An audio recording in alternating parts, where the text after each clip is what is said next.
Welcome back to the Not Important Gaming Podcast. Tonight with Jeremy and Reed. I would be Jeremy. Hey! Hi, I am Reed. That is, as a matter of fact, your name. That's correct. I think so. And as you can see, we got a couple of interesting topics here tonight. The kind of one of the big things, Google streaming service is just recently coming out, or is it out? Yeah. It's breaking news. Breaking news. And the other one, the big one, Project Red, is kind of running into a rough patch with Andrei Sapkowski. So we'll be covering that. But before we get started, we got any rapid fire news or anything like that? There were a couple things that happened. I have the list right here, and I'm going to say it right now. All right.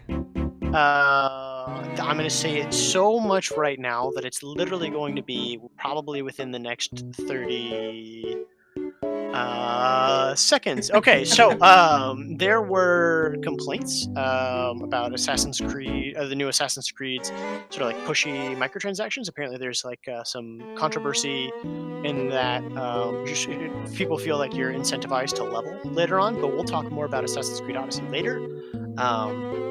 So it kind of goes into our topic last week where it's sort of like a pay not to play, but because the game feels grindy the later half, there's some controversy there. Red Dead, in other news, Red Dead Redemption 2 is supposed to be playable in native 4K, which is, for the people out there, that means that it's not going to be like a 1080p upscaled. It's going to be like playing in its full 4K sexiness. So that means what is probably going to be a great game is going to be even better because it's going to look as beautiful as a horse's balls in winter. Next up, there's a huge leak about apparently a big Harry Potter RPG that's going to be coming out. There's a leak of like it was like a cell phone video of like a computer monitor showing a trailer. And this is kind of confirmed basically by the fact that Warner Brothers has issued DMCAs to everybody who broke the news, including different news sites like Kotaku, Rooster Teeth, The No, and I believe IGN also got a DMCA. So anybody who had a news story about that, was kind of hit back by that. So, Warner Brothers trying to shut up the press. Which is very exciting, might I say. So, I've seen the footage, and it looks polished. It looks nice. Apparently, you're going to be a character. This is like set like way before any of the movies, but you're going to be a character who basically has a late admittance to Hogwarts. You're like already in your teenage years, and you have an ability to detect some sort of ancient rigmarole that plays into the story. So, interesting to see how it looks. It looks really polished. Looks like Red Dead Redemption, or not Red Dead, the Telltale game. Why am I blanking? The zombie show that The Walking Dead. About.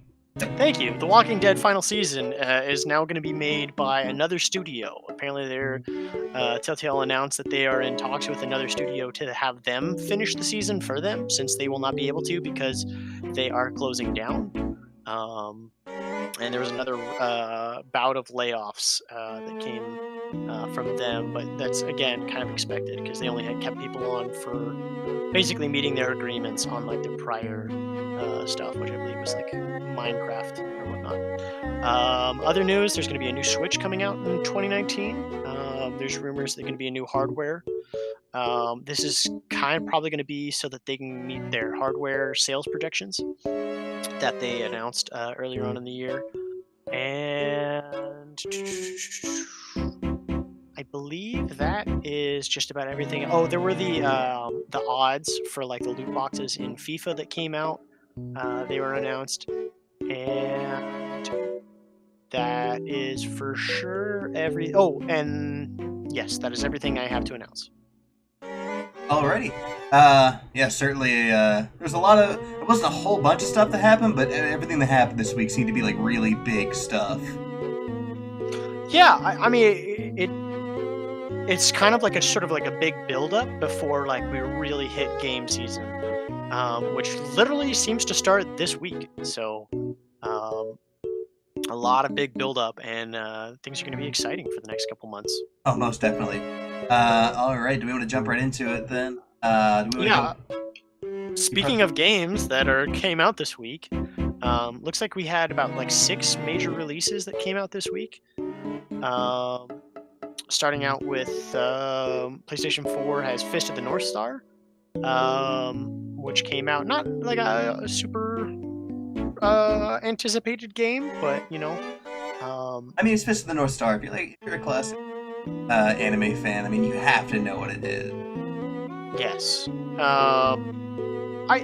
I think it's good to kind of see things come out, but I'm just kind of surprised that we didn't really hear. There isn't like a lot of promotion, and I feel bad when games like this come out and they fail, not because they're bad games, but because they just weren't advertised enough and just people never heard about them. So what are the details on this? Is this a multiplayer game that's out? Is this exclusive? Am I going to get the opportunity to creep up behind you and go, OM, Aya Shinderu? Nani? Apparently it's an alternate version of the Fist of the North Star canon. You're gonna be playing as Kenshiro as he searches for his lost love Yuria in like a post-apocalyptic wasteland. It's getting fairly good ratings. I mean, it's sitting at like a 75 on Metacritic from the critics and an 8.2 from the users. The critics seem to have a fairly wide range. I mean, they go as high as like 84.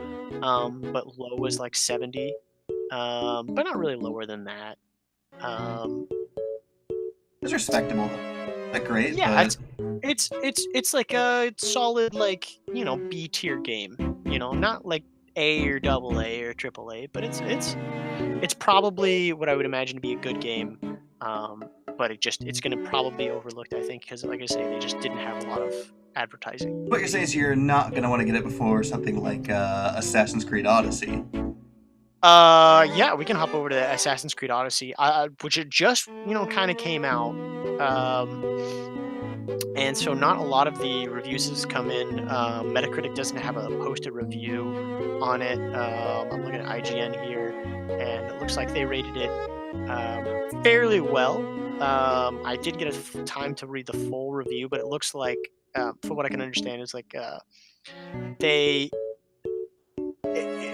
It is more challenging maybe than Origins, and it carries over a lot of the dynamics, but the story itself kind of continues on in the same sort of shine that Assassin's Creed has, with like really good motion capture, really good interactivity and voice acting. There is a little bit of, like I said, there is like the controversy about later on in the game where it becomes like a more of a grind, and it doesn't maybe quite as feel as a good. It doesn't have good pacing, I guess, as far as gameplay goes. But some people are thinking that maybe that's try to gear people towards buying the XP boosts or whatnot. Yeah, I'm not sure. It looks fucking amazing. I haven't played it. And this will kind of come up later when we talk a little bit about Google's new streaming service, because this is the game that they're beta testing it with. So On Steam, it looks like it has a mostly positive scores right now. Which, if you know anything about Steam scores, is like about B tier for Steam. But if it's not, yeah, it's like sitting at 73% positive reviews. Yeah, I mean, it probably means that there's like there's a lot of issues with it, which is kind of expected of like new releases, especially of like a Ubisoft game, like bugs and absolutely. shit. But it means it's not a bad game. It's probably not even a mediocre game. It's probably like a decent game. It just, it's not great. It's a newer Assassin's Creed. Assassin's Creed, especially after Origins, have kind of been on a roll in terms of quality and story. Yeah, it's probably just not going to be a landmark game like Black Flag was. So Right. Uh, But from everything I've heard, and a lot of the reviews I'm seeing here on Steam, say, if you like The Witcher 3, it's got a lot of very similar mechanics and gameplay to The Witcher. So, mhm. hey, it can't be too bad then. Yeah, yeah. I've seen a little bit of gameplay. Actually, most of the gameplay I've seen is just like interactivity and stuff like that. Hmm. So there's a lot to do, and there's like the previous one, they've done like full facial animation and whatnot, which really I think is nice, especially right after the whole debacle with Andromeda and like the freaking like frozen faced Oof. animations. Yeah, Yeah, exactly. I just for the first So, time sat down to play Andromeda, and oh boy, I thought people were exaggerating. They were not oh, and exaggerating. you're looking at the improved version. Like you're looking at it after they fixed it. So imagine what it was like before. Uh, um, Next up is a game that I'm personally excited about. This is Forza Horizon 4. This is sort of really? like yeah. This just came out this week. Forza is sort of Microsoft's franchise flagship racing simulator.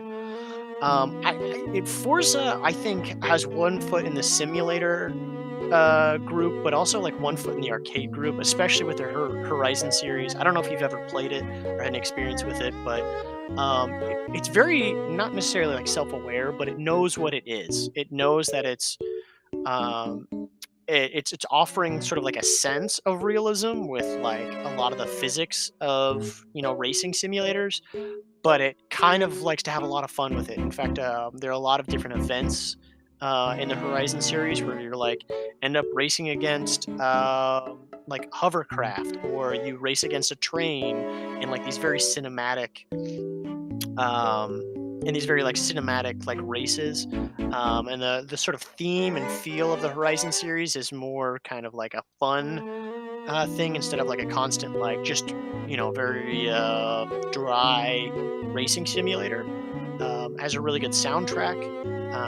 This one takes place in England, and it's kind of like mark or the thing that it boasts about is the fact that the seasons change as you play it. It is available for the Xbox and PC. Um, it's it looks really really good. I'm looking forward to playing this on the Xbox. This has always kind of been my go-to racing franchise. It's a lot of fun. That's all I can kind of say. If you like racing games at all, it's pretty straightforward. It's got an 89 on Metacritic from the 13 critical reviews. This is for the PC, and I think on Xbox it's got a 92. And then the user score is about like sitting around a 7.5. But a lot of places gave it, 90s, hundreds, 80s to mid 80s. So it's pretty well received. Like I say, it knows what it is and it does it well. And going back to our what is it, our very first podcast where we talked about this one, Mega Man 11 finally come out. Yeah, and you know what? It's not a disappointment. Much like what was that, Mighty Number Nine? Ooh, wow, that one Oh, hurt. yeah, yeah, it's pretty well reviewed. Most people say that it's very true to the nature of Mega Man, and the things that it adds are not out of place, and they don't take away from what is a Mega Man game. There's a little controversy as to whether or not those new elements feel like Mega Man, but most of it's kind of saying that it feels like a good Mega Man game. It's definitely got a graphical overhaul. Sitting in 81 on Metacritic as an average between all the different critical scores, and their user reviews are at an 8.3. So, it's pretty good. Not like the best thing ever, but I mean, I think it's hard to kind of get to that point when you're basically making a Mega Man game. It's hard to push the envelope without going too far. So, I think it's probably about as best as we could have expected, honestly. And, next up, we've got Octung Cthulhu Tactics. I didn't even know what this was until you explained it to me. It hasn't got a full review out on Metacritic, so I wasn't quite able to understand what it is or what it was. So for I've never actually played. I will admit, I've never actually played Octung.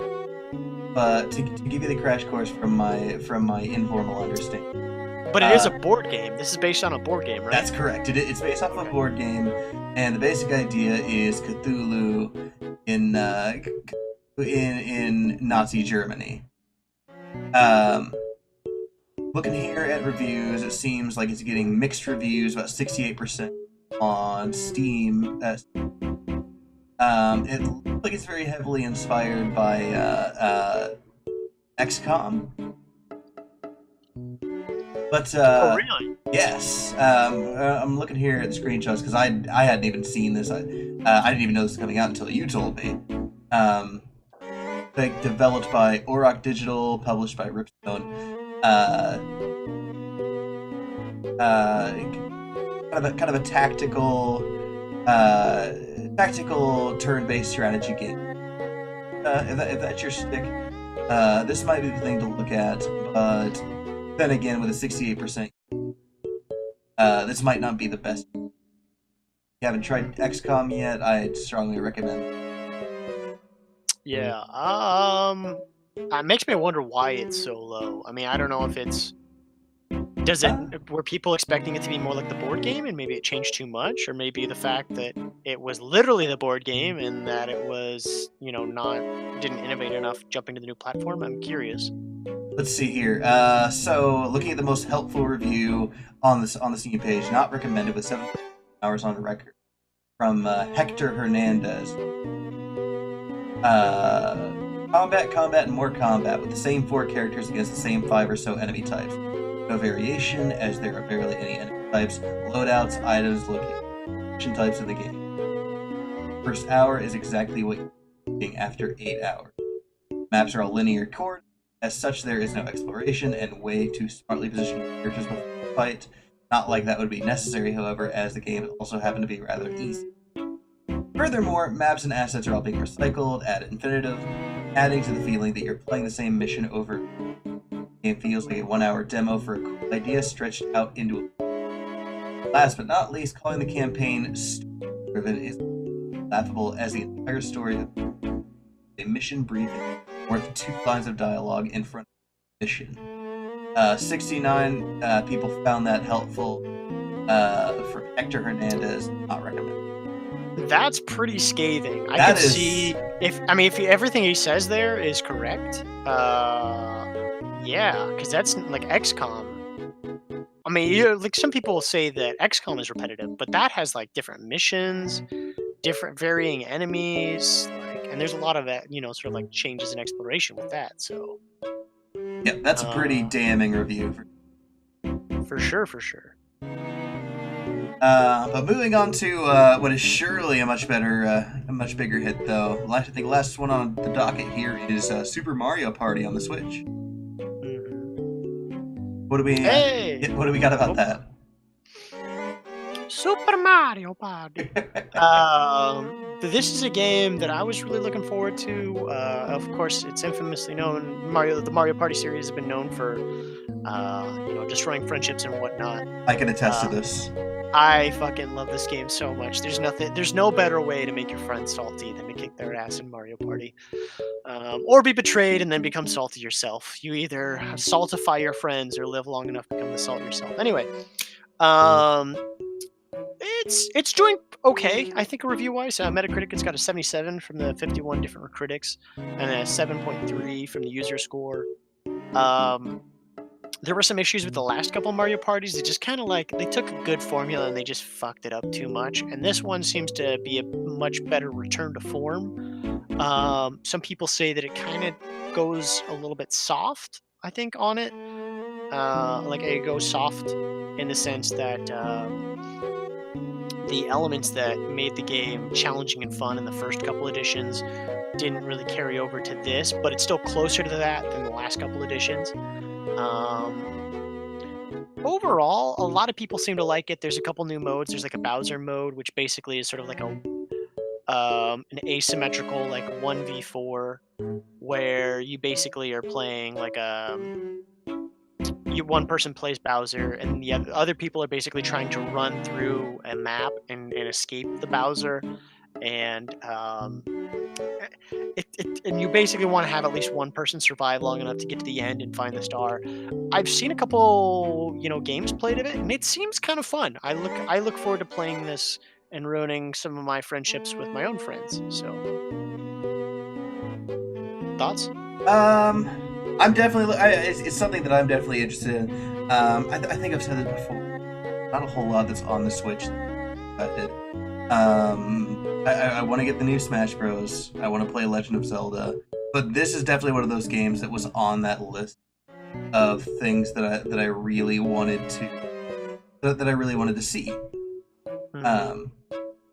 So I'm curious. I'm curious to see how it goes. I guess one of the big questions I have, you were planning, seems they went a little softer on uh, like rage quitting games. Is that kind of what you were getting at? More like it's basically it's like it doesn't have some of the difficulty that some of the other ones. And basically, it's more designed to be like a family game. You know what I mean? And so it doesn't have like in the older versions, they're just very straightforward, like mini games or whatnot. And this one, some people complain that sometimes it's a little bit too easy or a little too straightforward, and so it's like you know, and a lot of different people have like different complaints. I'd have to go and look at maybe some of the more critical ones. Um, but one of the reviews I said like it's a game that tries just too hard to please everyone. Um, and it's a very safe game. That's basically all I can say. I mean, honestly, in my opinion, you can say that about pretty much any Mario game at this point. Super Mario Odyssey was pretty. I think, Was a pretty. but that was Super Mario. It was pretty good though. It was very good. No, that's not to say there's anything wrong with it. I mean, it's Mario. It just didn't push any barriers. Yeah. Yeah. I don't think they've released a single. Well, actually, I would eat my own words if I were to say they hadn't released a bad Mario game. Mario's a consistent franchise, and they have gamers expect a certain. It's not really. I guess it's not really wise to try and deviate too far from the formula the Mario has set up. If that makes sense. Yeah. So, like it definitely improves over the last couple versions, but only in a sense because it like stepped back. It did try a couple new things, but those things just aren't innovative enough to really make it stand out. well, I think that's gonna wrap up our reviews. Unless you have anything else on the. Yes. I think that's basically all I want to say, and then I was gonna pull up the next week's review list. Sure. Game releases. All right, and then so coming up next week. So next week will be all the way through the 14th. We've got the notable releases. There's Overwatch will have a Halloween update that is going to release. Oh God, why are there ads playing? Partner, technical difficulties here. Really though, start automatically playing ads. I don't even know if you could hear that. Oh my God, that was No, such a pain. I couldn't hear anything on our end. It's still doing it. Stop. Alright, I'm just gonna abort that. Yeah, we're not able to pull up the list of games right now because freaking websites can't get their ads under control. But Call of Duty Black Ops comes out next week. A game that was probably going to be passed over as just another Call of Duty game, but because of their beta with the Battle Royale, might actually be one of the bigger hits this year. Other than that, you'll just have to stay tuned next week to see what other reviews have come out. Rest assured, there are games coming out next week. Exactly. Yeah. Who do we want to move on to? We got CD Projekt Red's thing, and we've got Google's. I am interested to hear about the CD Projekt Red thing because I heard a little bit about this before, but I'm surprised that this is coming back up again because I know this is like a controversy like 2 or 3 years ago. So yeah. So I guess I'll start with this. What do you know about the relationship between CD Projekt Red and The Witcher itself? Well, first off, I was very surprised. I mean, not like very surprised, but I had no idea this is based on a book series. One that I have been wanting to go read, but I keep putting off. It's a fantastic book Uh, series. I've read the majority of the book. I have like 2 books left. They're very good books. yeah, so I hear good things. I hear, I mean, I can see why, because it's like if it's anything like the games and like the games, the story that the games are based off of, it's pretty good. Apparently, this is all I know. Basically, Mhm. bundling this all up. Apparently, they came to him. They're like, "Hey, we want to make a game based off your book series." He's like, "Sure, whatever. Just give me some money." And they're like, "Hey, we could give you a percentage of the profits or whatnot." And he's like, Psh, "As if anything you make off of my books will ever make any money. I'll just take the lump sum, please." And then that's what they did. And then they proceeded to make one of the most popular gaming franchises ever. And he was like, "Oh wait, maybe these video game things are not so bad after all. I would like more money, please." But they're like, "You promised that you didn't want more money." And they're like, he's like, "But I want more money though." And that's all I know. Yeah. So to clarify the attitude a little bit, so Andrei Sapkowski, the creator of the Witcher series, he made these books back in the '90s. And they were very, very popular in Poland, and that was it. They had gone as far as to, I believe was a TV show that was made about it that did relatively poorly. I There's believe a Witcher TV show? there was a Witcher TV show. As a matter of fact, there's another Witcher TV show they're trying to make right now for Netflix as well. Oh, I did hear about that. Apparently that's yeah. Oh, I hope he didn't take the lump sum this time that for that too. um, But when CD Projekt Red approached Andre or Sapkowski about the game, Sapkowski had and still maintains this mentality that the games are not a good medium for storytelling. Kind of like Lord of the Rings with movies. Like the family of the original author of the Lord of the Rings, they feel like the movies have not done justice to the books. That's not a terrible analogy. So when they approached him with this offer, they offered him either a percentage of the income from anything based off of the Witcher franchise, or a lump sum of what equates to approximately $9,000 in today's money. I believe it was 16,000 at the time, but adjusted for inflation, it's not a whole lot. And obviously, as you can see today, the Witcher franchise has made boatloads of money. Just they're making cash hand over fist. What was the? Do we know the sales of The Witcher 3? I can pull it up right now. I'll look it up while you Yeah. think. Yeah. So after this all goes down, there have been interviews or Sapkowski about, hey, what do you feel about the series? And he's gone back and forth. I mean, he's always been consistent in one thing. He doesn't personally like the game.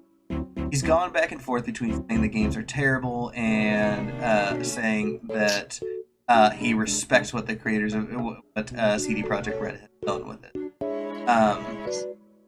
Yeah, go ahead. Fast forwarding to recent memory, and Sapkowski's lawyers actually hit Project Red with a request, a call for payment or demand for payment. They kind of outline the initiative. They say a few things, but some of the interesting is that CD Projekt Red actually did not have the right to make the Witcher 3 or the Gwent game that they based on The Witcher, that they actually only had the right to one. Oh, I didn't know that. It's now the logic the logic they use to arrive at that conclusion is questionable. It requires a bit of technicality, but that's one of the cases they're making. They're also citing a law, a Polish law that states that if basically in layman's term, if you enter a contract like uh, being offered either a lump sum or a percentage, accept the lump sum, uh, but the percentage ends up being like monumentally more than what that lump sum was, then you do have the right to demand for payment. So that is kind of, but this is where things get kind of interesting because uh, uh, their letter gets very threatening almost From the author? from the lawyers of the author. Yes. Uh, Hmm. Lawyers threatening? No. Small side note. So it looks like The Witcher 3, it had over 1.5 million people pre-order the game, but it's estimated that it sold about 33 million copies. The year that they released it, they reported an earnings of 63.3 million in the first half of 2015, which was the majority of the sales during that point. So, yeah, a lot of sales. So I could see why even just a percentage of that would be pretty fucking good. yeah. To get back on track, the lawyers, they got a little threatening with their letter. In the way they did it was very shady. So they basically Like again, threatening how? Like I'm gonna like stab your liver and in layman's term, what they said is you want to keep this quiet because you don't want your shareholders getting word. It'd be bad for you. So CD Projekt Red, yeah. So CD Projekt Red, being CD Projekt Red, said, "Okay, you want us to keep this quiet? Sure." And they plastered it on the front page of their website. Um, big dick move. I can appreciate oh that. man, yeah, no, it was. They're just radiating all kinds of big dick energy. Yeah, well, I mean, to be honest, I mean, like, the author of the book series, he's got no public love. Honestly, it's like, how many books has he sold, honestly? I bet you they've sold more games than he's sold books. Oh, they have. And this is the thing. It's not like he's not seeing his fair share of this money. Yeah, because he's probably had way more book sales because of the games. No, absolutely. Before the game series came out, his books, only one of the 8 books, I believe, I can't remember off my head, but I believe it's 8 books, had an English translation, and that was it. Now all of the books have worldwide translations, are selling like crazy, and the Netflix series that is coming out is based off of the books rather than the game franchise. So he's going to be receiving money for that as well. I bet you they could make an argument in court that'd be like, I mean, yeah, you paid the lump sum, but you're making all this money off of how popular your franchise is now because we made it popular. Yep. No, that's absolutely something they can use. But also another thing that they can say is they actually have since they made their initial payment. CD Projekt Red has approached Sapkowski in good faith, and actually requested to buy the entire rights to The Witcher instead of just the rights to make video games. So it's not like Sapkowski didn't have the opportunity to come back to the table and request more money. They approached him, offering him more money, and he turned them down. Yeah, I mean, I can understand. I don't know, man. It's one of those things where it's like you should have had more confidence. I mean, I don't know. I mean, it's always hard to say like when, because you can never like read the future and be like, oh, if you have too much confidence in your product, sometimes it doesn't work out. Sometimes you're like, well, I'm gonna hedge my bets and I'm gonna take the lump sum. And No, you're right. That's kind of big. what I don't get is the really shit attitude he's got towards the games. Like he's so butthurt about not making the right choice that he's trying to like fucking put the stink into the community and be like, hey, you didn't give me enough money. Now you wouldn't want your shareholders getting all of it. And I've heard of him like talking shit on CDPR before, and it's like you just don't fuck with the golden goose. It was like they come to you offering you more money, and I can understand him maybe not wanting to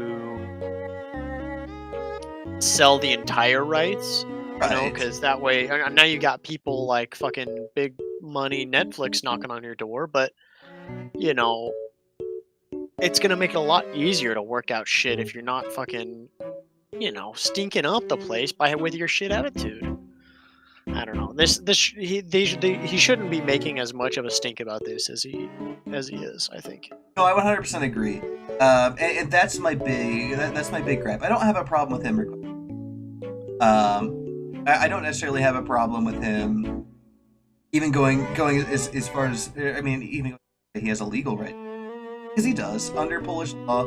I think he has a case, and I think that if this does go to court, he probably will win based off of what I'm not a Polish lawyer.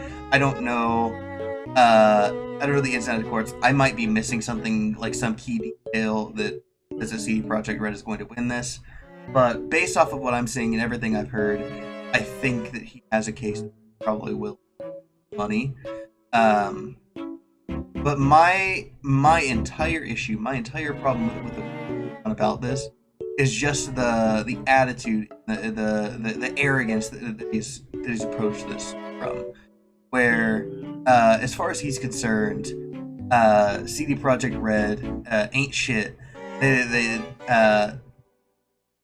didn't. It wasn't that they made a quality game based off this franchise. It was his franchise. I mean, oh yeah, I mean, it's debatable.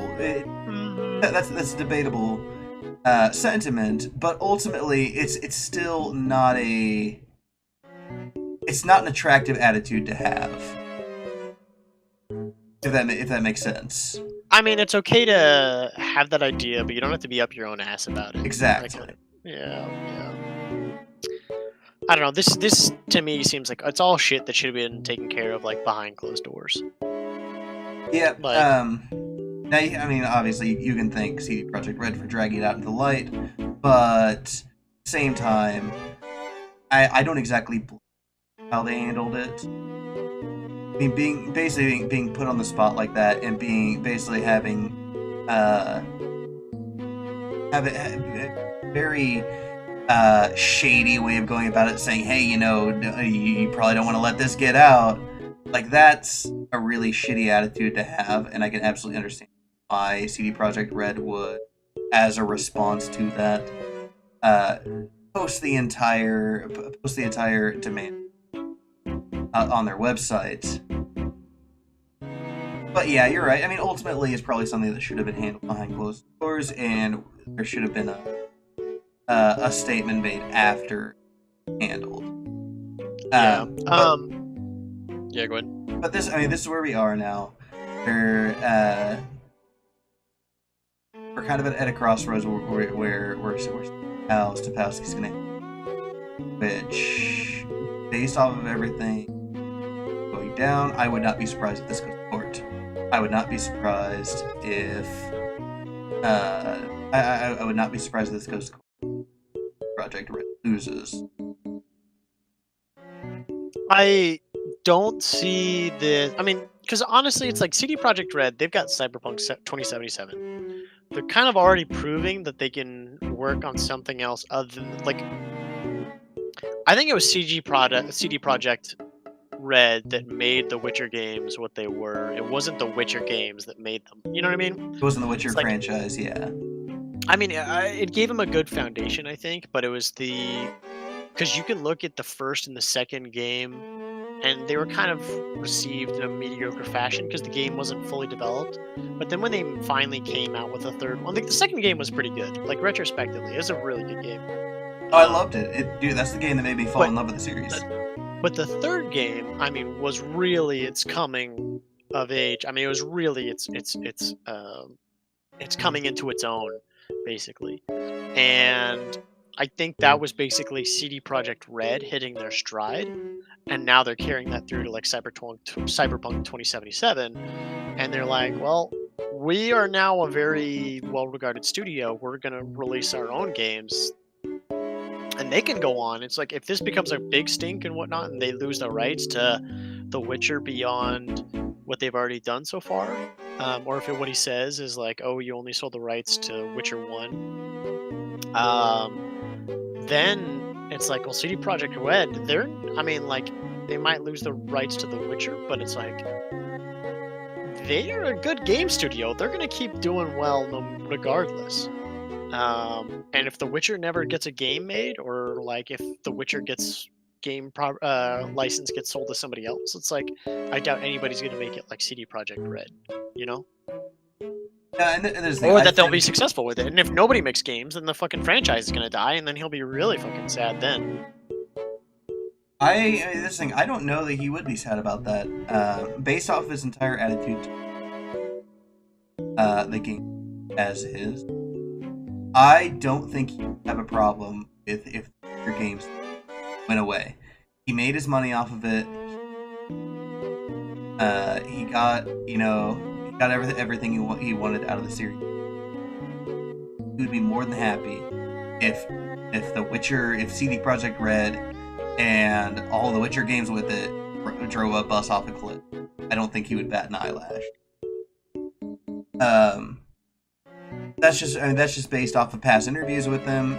He very clearly does not like these. And he's gone on to say like things like, he's upset that people come to him and they think that he wrote books about the video games rather than the video games being based off the book. I can understand why that would be frustrating. He just sounds like an egotist to me. No, very much so. And that's why I say I don't think he would have a problem if there was never another Witcher game that came out, or a game based on the Witcher series. He just very much, he doesn't like video games, doesn't respect them as an art form, and yeah, just ultimately I don't think that I don't think this is just personal. I can't. All I can say is I don't like his attitude about it. He seems like somebody who, like, if you gave him a free cake, he would eat the whole thing and then complain to them about him getting a tummy ache for him eating the whole thing in, like, one sitting. It's like, he's got a good thing, but he's still mad that he got it and that it's not in the way that he wanted. No, exactly. What a fucking... He just sounds like he's got his head up his own ass. Oh, no.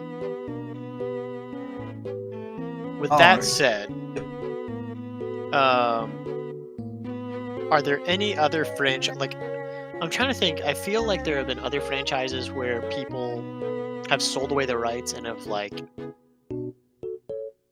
I feel like lost out. But maybe I'm wrong. I can't quite remember. I'm not sure. Are there any other game franchises? Or are there any other like novels? Because I was reading another article that basically the other day that said that that there should be more games based off of novels. Are there any novels that you would love to see a game come out about it? Oh man, that's a good question. There is a rise in popularity of sort of like this new sort of like subgenre of fantasy and sci-fi called lit RPGs, where basically they're like novels that have RPG mechanics kind of woven into the story. A lot of this is kind of carried over from like the isekai genre of anime, where it's like basically in another world where people are transported to game lands, or like Ready Player One is a perfect example, where the novel basically is taking place in this virtual reality and there are RPG elements to it. And I think that there could be actual games based off of books that are based off of games, as circular as that might seem.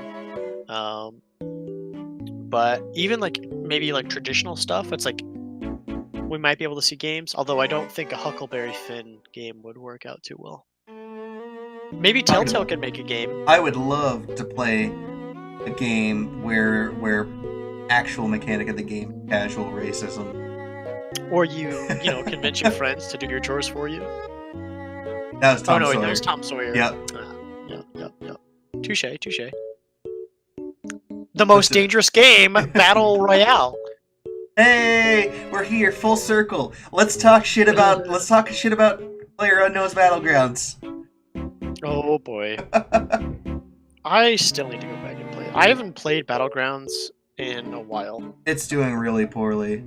It's doing real bad. I think last I heard, Fortnite's eating. Yeah. No, Fortnite is absolutely eating their lunch. Dude, if you want to make friends with anybody under the age of 10, all you have to do is talk about Fortnite, and you'll immediately become instant friends with these kids. I really don't want to make it. Reed, why are you making friends with girls? Listen, Jeremy, I think that it's important to what is our next topic? Our next topic is Google streaming service.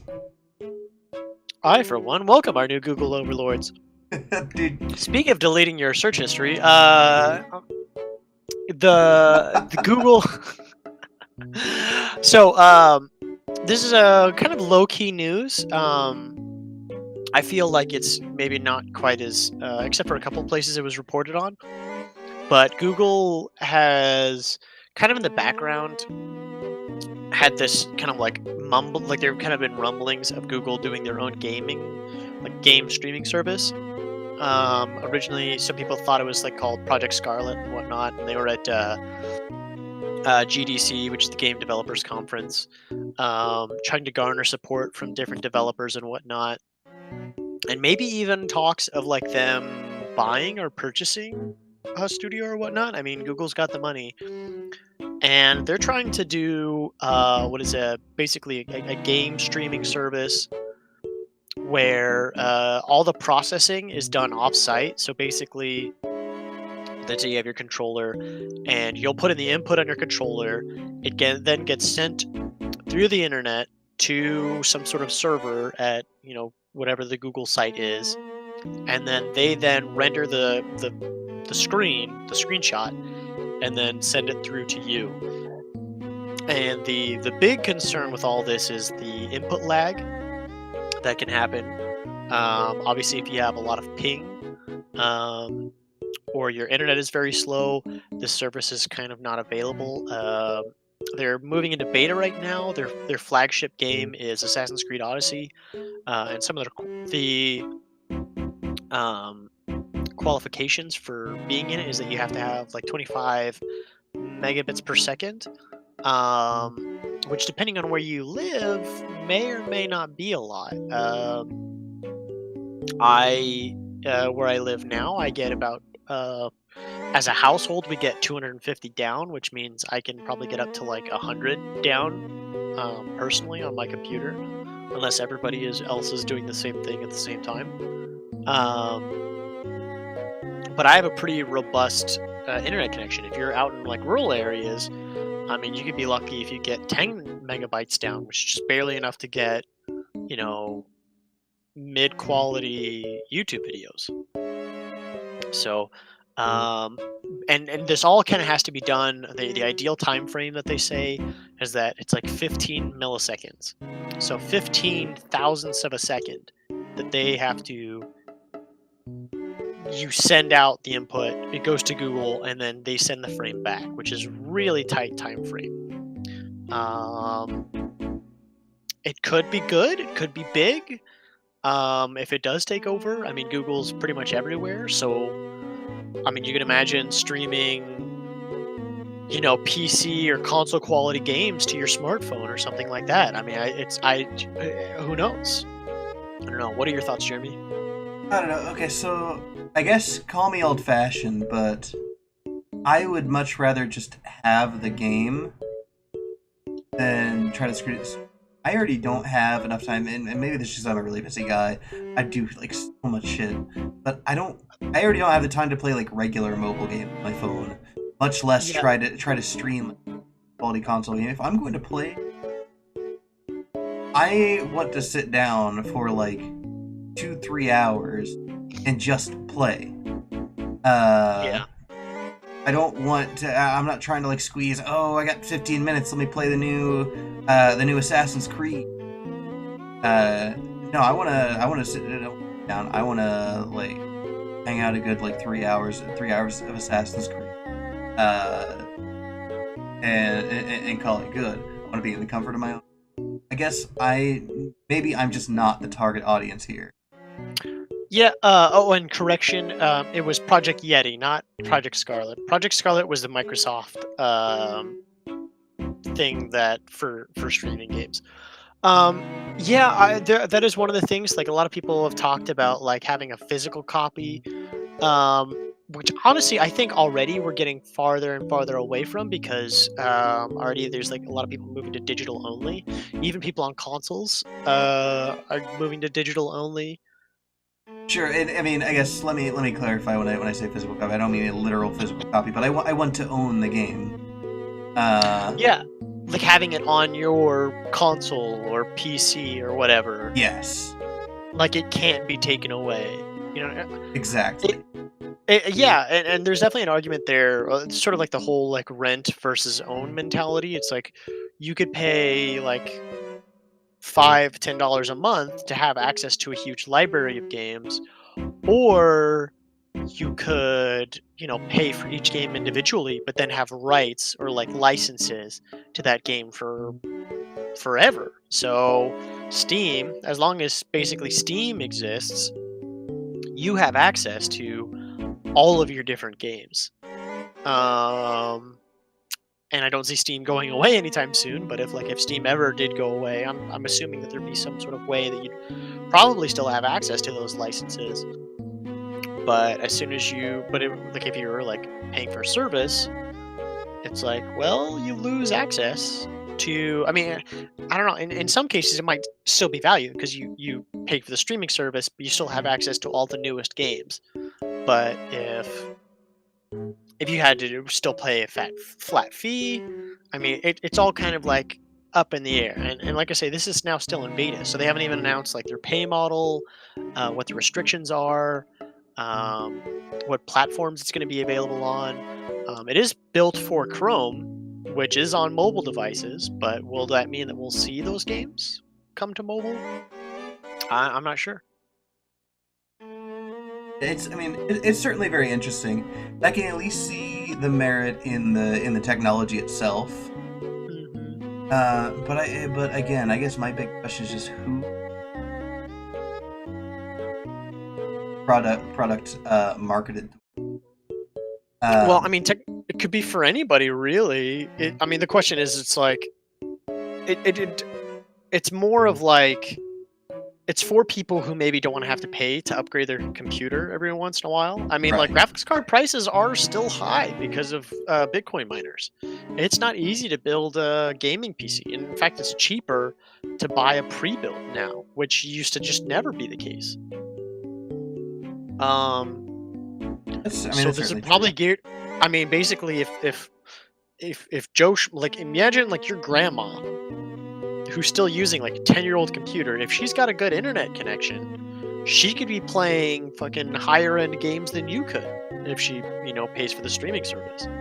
So, I mean, I think it's probably geared for maybe people who want to play these AAA titles or these big name games, but don't necessarily have the time or the money to commit to being like a hardcore gamer, so to speak. Because most people that that these games are kind of built for, like people who have invested, like $800 to $1,000 in a gaming machine and monitor and mouse and keyboard and gaming chair, which is like a whole thing. But it's like, well, if you just pay for this one service, you could play it on like a Chromecast or something, or maybe on like on your laptop. Fair So enough. it Um, does open it up. And it's like, I mean, if you only have to pay like $10-15 for whatever their subscription service is to like rent a game for a couple days, you know, maybe in the long run that would end up costing you more, but it's like, well, they're not playing it that often, so maybe it's still cheaper for them because they're not playing every day. I guess I don't see it that way, especially if you're not going to be playing every day. A subscription. Why I canceled? Why I initially canceled Warcraft subscription. Warcraft. Why am I paying for? I wasn't even playing it every month. Why? So why am I paying every month? Well, yeah, I mean, you obviously, I mean, that comes with any subscription. You want to manage it, but I'm saying like, well, imagine you play, let's say, like, the new Assassin's Creed Odyssey game. It's like, it looks good, but I don't know if I want to spend like a ton of time. So they want to like, they pay like $10-15 for the subscription service. They play Assassin's Creed for a couple of weekends. They get their fun with it, and then next month it's like, I'm not playing anything, or I've got this big re- report. I have to fill out all these TPS reports for my job that I totally have. Then it's like, you cut off the subscription, or maybe it's like, hey, I'm ready to move on to the next game. I'm already done with the old one. So, but I feel like $10 to $15 would be pretty cheap for any like current game. I would bet you what the pay model would either be you'd have to pay for the game and then have access to it, and then like maybe pay like for the service itself, or you may have to pay like a reduced price for the game but a higher cost for the subscription service. I'm not sure. Yeah, I'm not sure. I guess the way I see it is, I mean, more and more I hear about it, sounds like a solution to a problem that I don't see anyone actually having. Yeah. I think the biggest obstacle to this idea is just internet infrastructure in America. I can't tell you how many places that should have good internet don't. I mean, like back in Lawrence in Kansas City, it's hard to get like even a decent. I mean, well, maybe certain parts of Kansas City. Certain parts of Kansas City that got fiber, and they're like peachy keen. But a lot of other places, it's hard for them to get good internet. No, I'm absolutely. lucky that the place where I live now has really good access to internet. And I get, we pay for 250 megabits, which is well and above. And we're also close to major data centers, which means the ping is a lot lower, which means it has less time to travel to the Google server and back. Even if Google had like a perfect, like instantaneous response time, there's still the travel time for it to make it through my home network and then make it across the entirety of the United States. I mean, maybe not the entirety of the United States, but a part of the United States. But the United States is so big that even if you had like you were tapped into the teat of raw internet, but if you're in the middle of Wyoming and the signal has to travel all the way out to California to get to the Google server, it's going to take a while to make that trip. I mean, places. I mean, there are already examples of successful streaming services, and I believe in Japan. I'm not sure about Korea. I think also in Korea, but definitely in Japan, there's a Nintendo streaming service through the Switch that they do this. But Japan is a small country, and they've got a huge infrastructure for internet, so it's very easy for something like that to be successful. The United States, I don't know. There's definitely a lot of technical challenges, and maybe a lot of people that this service would be geared towards might not have access to the infrastructure that it needs. So I don't know. Certainly, it's definitely interesting. I think I'd be willing to keep my eye on. I just don't. Ultimately, not to sound selfish, but ultimately, I just don't see how it's going to benefit someone like me. No, I think for you and me, because we already we're up to keeping invested in our gaming rigs, and we are maybe more selective about the games we play. It might not be for us. I mean, it might be something that I might try out, fuck around with when it comes out, depending on their payment model. Although I think that going back to the infrastructure things, it is Google behind this, and Google's got the money. So Google's not beyond fucking building fucking fiber lines, I guess, to maybe, so if they're like major markets in like major cities like New York, Kansas City, St. Louis, just like, cities that are decently big but just need a little bit more backbone or whatnot. I mean, this might just play into Google's sort of wider internet available strategy. Um, and that if anybody can host the server farms that this would require, Google can. Um, Even if it is maybe ultimately unprofitable, it might open up the door for some of their other ventures and allow them to expand. And that's the other thing we have to think about here is that it's not just like a Nvidia tried to do this and kind of unsuccessfully, but they're not a Google, they're not that big. So if Google can get more people interested in using the internet more often, maybe that means they're going to sell more of their other products, which might make them more successful. So I could see I don't that. know. Yeah. It is in beta now, so maybe they might just look at the data from the beta and be like, it's not worth our time, at least not yet. I'm just going back and I'm thinking about other game streaming services and how poor PS Now, as far as I'm aware. Oh yeah, that's right. I forgot PlayStation had their own. Who is GameFly just recently canceled or ended their game streaming service. I mean, at least from my perspective, all the signs are pointing towards this not being a lucrative system. It just hasn't worked out in the past. And I mean, yes, ultimately you're right. If there's anybody who is going to turn it around, it's going to be Google.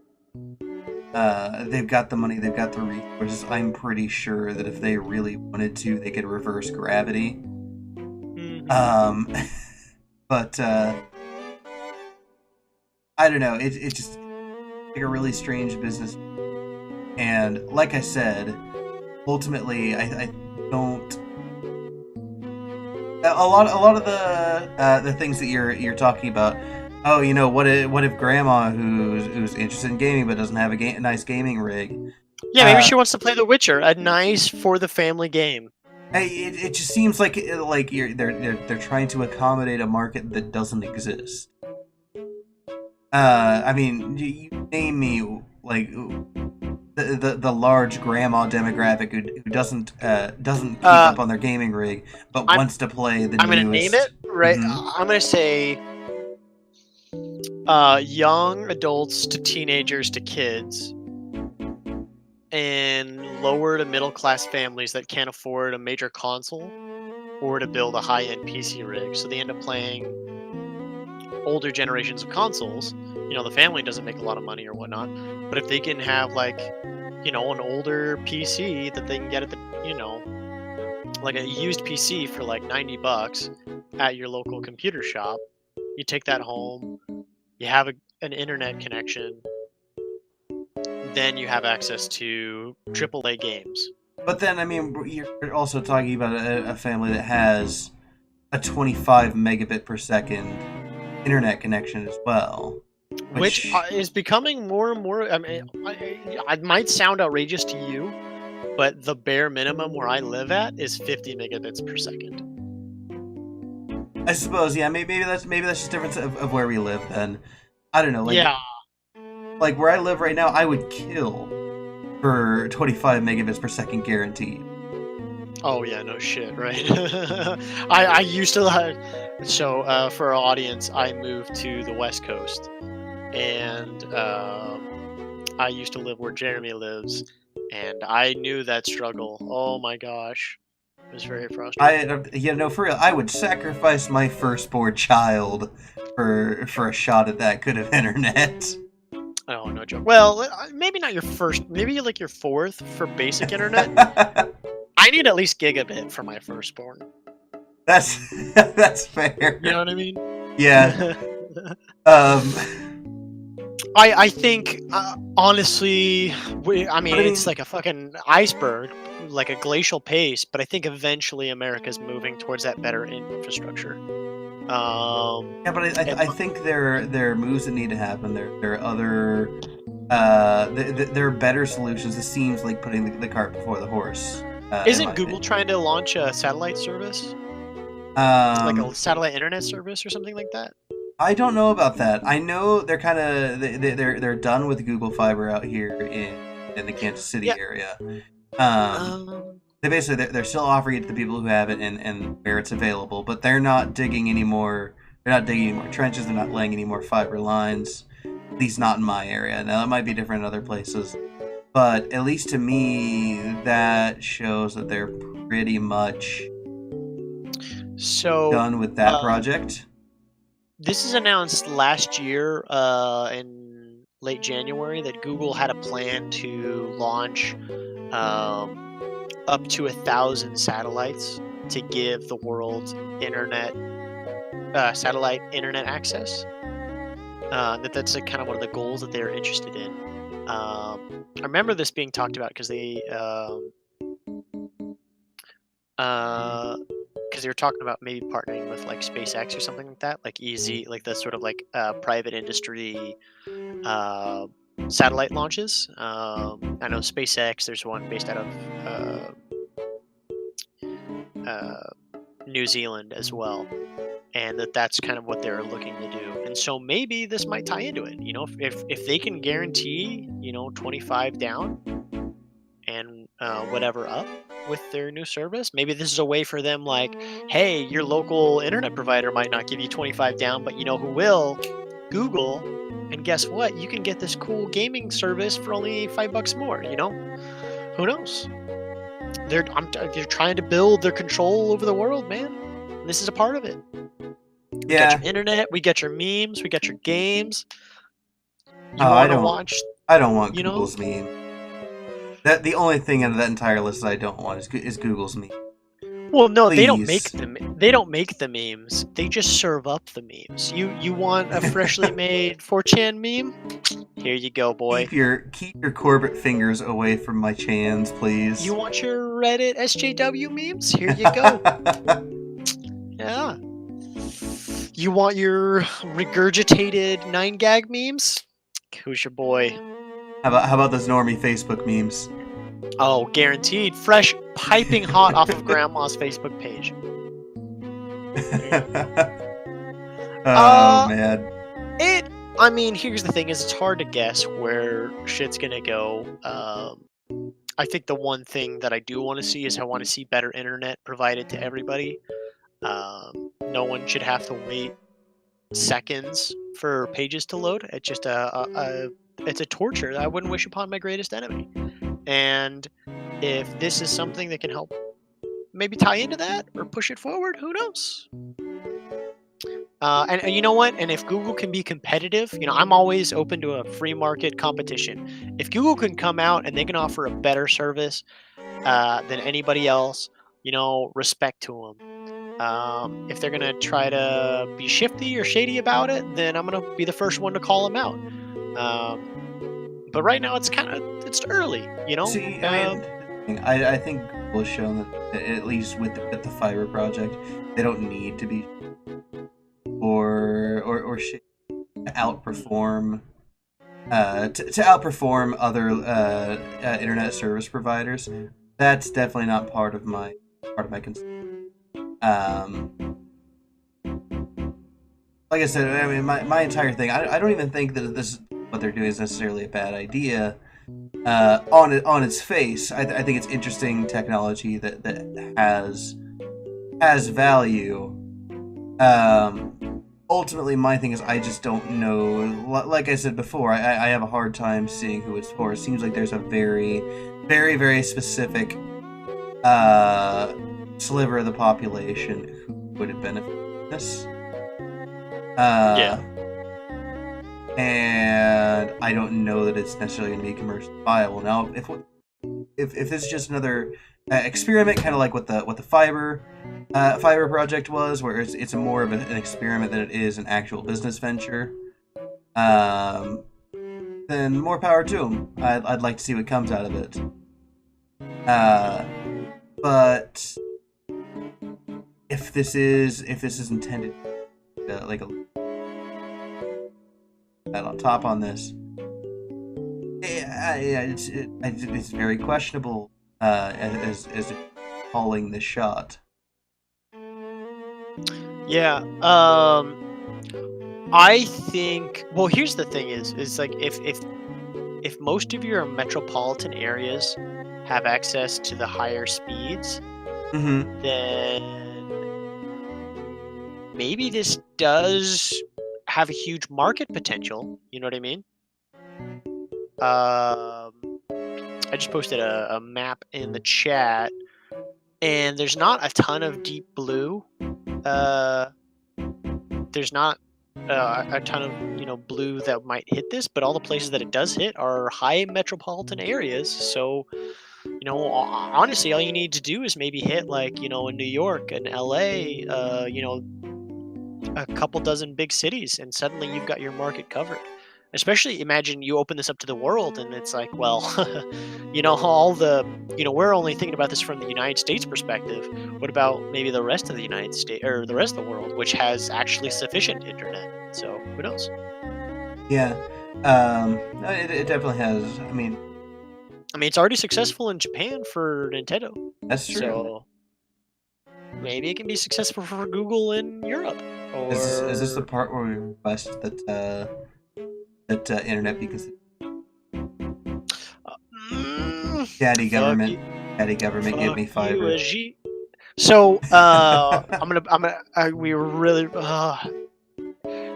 There's one thing that we like to hate on a lot on the podcast. I'm not going to say it because we haven't mentioned it so far, and I don't want to break that. But I think I'm going to add to the list. Khajiit, the dude from the FCC who sucks a big giant wee wee. Yep. He sucks. Khajiit Pie. Not to be confused with your favorite Skyrim characters turned into meat pies.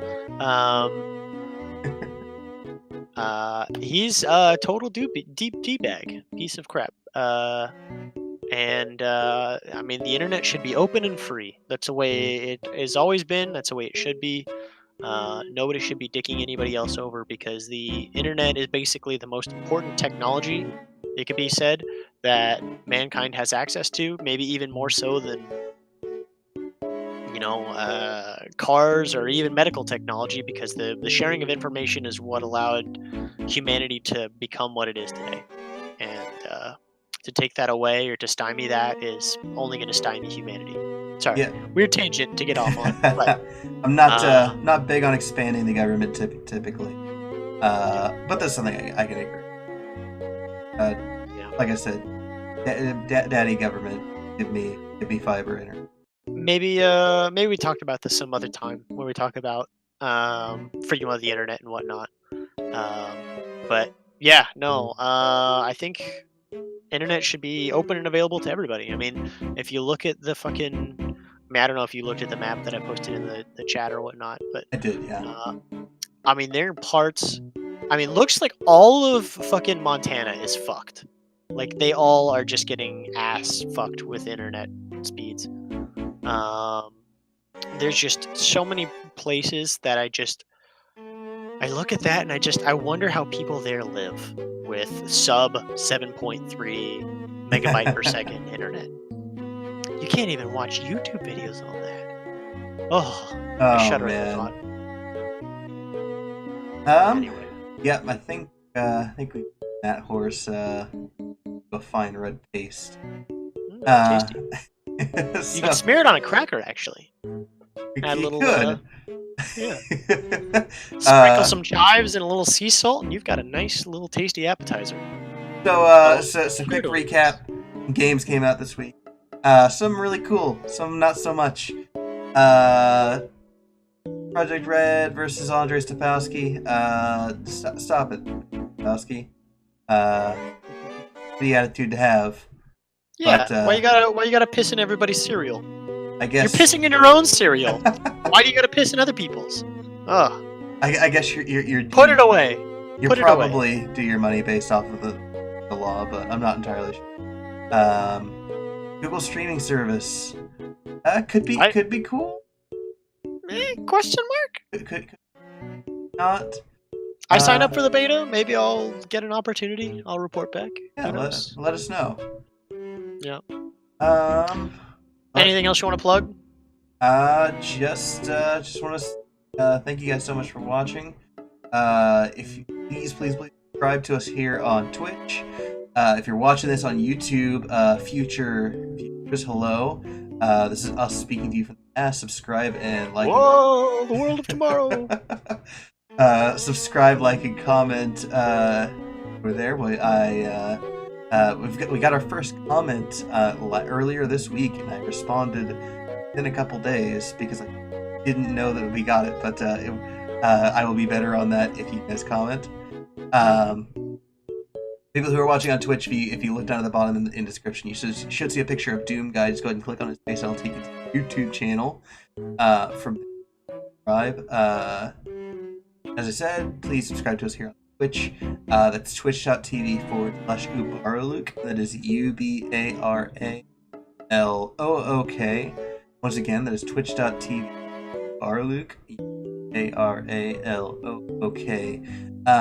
In the meantime, we will likely be we'll actually probably be changing channels here on Twitch. We gotta kind of figure out that. And look for future Twitter where you can tell us what to talk about. We will we'll definitely keep you folks be updated on that. As I said, please comment. We love to hear your feedback, your suggestions. We're trying real hard to make this show better, and anything you have to say will be valuable too. And on a personal note, the Artifact beta is going to be coming out soon, and when it does, I'm going to try to stream about 8 hours, just about every day that comes out, barring 1 or 2 days off. So please come and follow me at Emerald Page at twitch.tv, and there'll be maybe a YouTube link link to that. I'll try to get some introductory videos to Artifacts. So if you are interested in the greatest card game to come out in the last year or more, come and follow me. Oh, I think I lost you there. Yep, definitely lost you there, Reed. All right, thank you guys so much for watching. It's been a wonderful night. This is us here at the Not Important Gaming Podcast signing out. A wonderful evening.